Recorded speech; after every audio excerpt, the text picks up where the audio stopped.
The credit score trap, how they keep you in debt forever. You're not rewarded for being debt-free. You're rewarded for being a good borrower. And if that sounds backwards, that's because it is.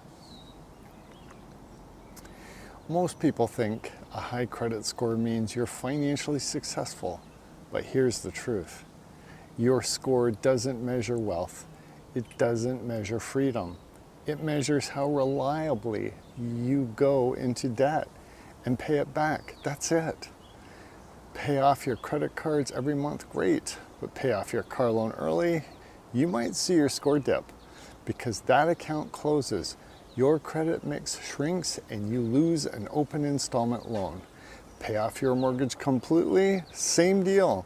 You're eliminating a long-term healthy account and your credit profile takes a hit. And think about how crazy that is. You do the financially responsible thing and the system shrugs or even penalizes you because the credit system doesn't reward independence. It rewards people who stay on the hook, not those who walk away from it.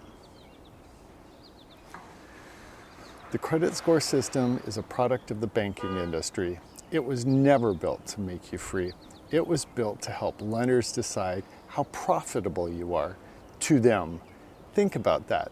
The better you are at managing debt, the more access they give you. So you can take on more of it.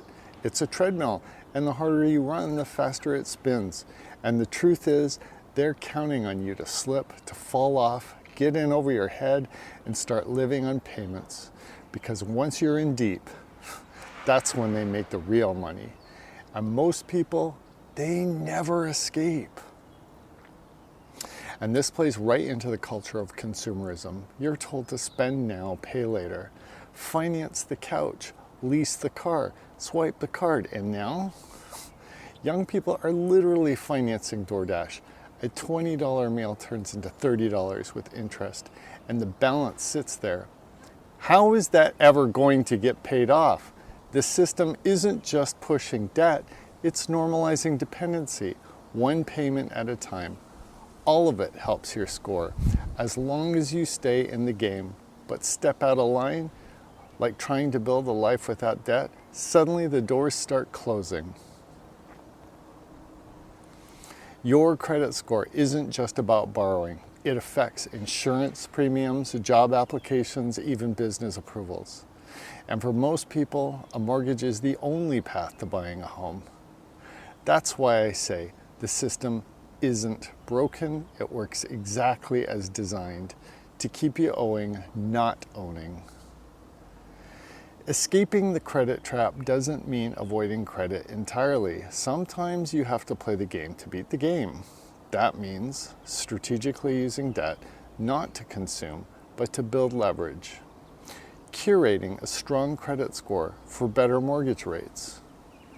Establishing credit for your LLC or business. Lowering insurance premiums where credit is a factor. And yeah, sometimes a mortgage isn't bad debt, especially if you're locking in equity at the right time in the cycle. Personally, I've built a cache of cashback credit cards I use with intention. I earn real money on purchases I'd be making anyways. Groceries, gas, business expenses.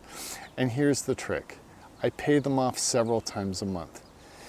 It keeps my utilization low, my score high, and my cash back flowing. I've made thousands of dollars over the years just by being disciplined.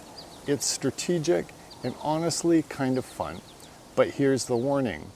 If you're not dialed in, if you carry a balance even once, that cash back gets wiped out by interest.